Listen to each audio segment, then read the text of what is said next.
Kakasi Student Union Wkhd Hills District Unit ne kasingi hapok kajing yalam jong President usamna John Fisher nong siang berkidikot kilalit bani kendu ya Superintendent of Police ubah BJ lalu bani kran halor kumlu ban Pyrkhing bahai ke infiltration checkpoint bat bante la kami kajing wanrung jung kimender.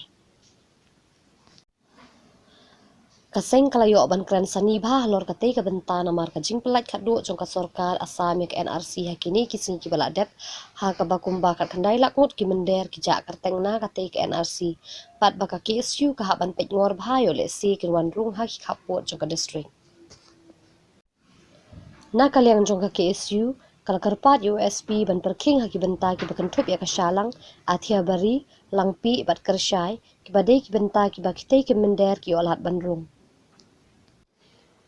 Ha katei ka jinya kendu baru USP ka Wkhd Hills na kalyang jong ulah kular bani trelang na kabenta ban pet ngor ha ki caka ba ki mender ki olat bandrung ha ka district pat ulah kuburu ba unum ailat pa ki bar Jylla ni ki menderi ki new olat ban buhai shnong ni thau shnong ha uput usam jong ka district.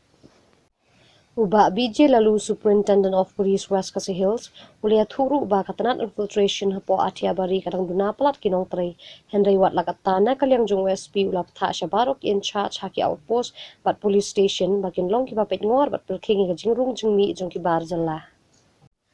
Habay kran bat usamla John Fisher nong siang President jong KSU Wkhd Hills District Unit ulapan pawi ka jingsko kumen halor ka jingshimkia jong USP ka Wkhd Hills ha kabayade berkatei ka benta kumjuru na kalyang jong kaseng kan sapha iki dkhot hakite ki benta ki ba infiltration kan talasi ki mender ki barung bat mi na ka district. Kino ki kontraktor ni ki malik ki bawan ra nong tre na sya bar Jylla kin hapan phalit phai shwai ki nong tre bar Jylla khamtam ek badai na ka Jylla Assam kat ba kim patla ban pentikina la ki lasha kantat ni ki dan hakathup jong ke NRC. Hakaju ka por President ka seng ki issue ulah pentip ba ki bar Jylla ki bawan bella la ne wan khai kum ki nong thiet nong pet hapok district ki de bandon ya ka work permit ringkat bat ka trading license. Lali Iakynduh ya USP ki wede bet kan ka jing nakanya ka Assam ka permit ka NRC ka draft ka Wkhd do tingi hadu ka kandai lak ki mender bambiang ki kot kisla hapo Assam te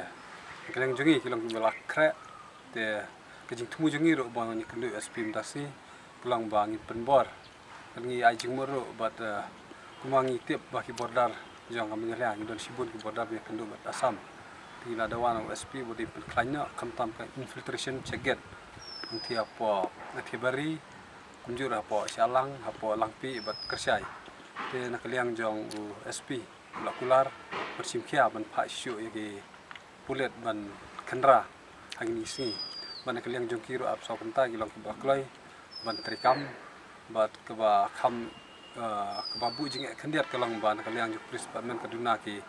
force te nakaliang jongi seng kilong ki bakloi bangin sapha ki paradkhot kinan lang ki po infiltration check gate bat kumjur kini ki border area ko po sialang po langpi incident kena na jong ka seng kilong ki ba pengor halo kini ki jing mar ki mendar te kumjuro ngi maham ni ki mendar ki bamde ki try ri mak di bamdon ki work permit ki bawan sipo sa po west district ni dawai ki mahamiki baki di ban lenyok ni po dong jongi hadu baki don ki biang ki kot kisla bat nakaliang jong kaseng ngin sa check man kasi ya ki jingdon jong ki work permit bat ki kot ki bayade bat ka jinglong trashnong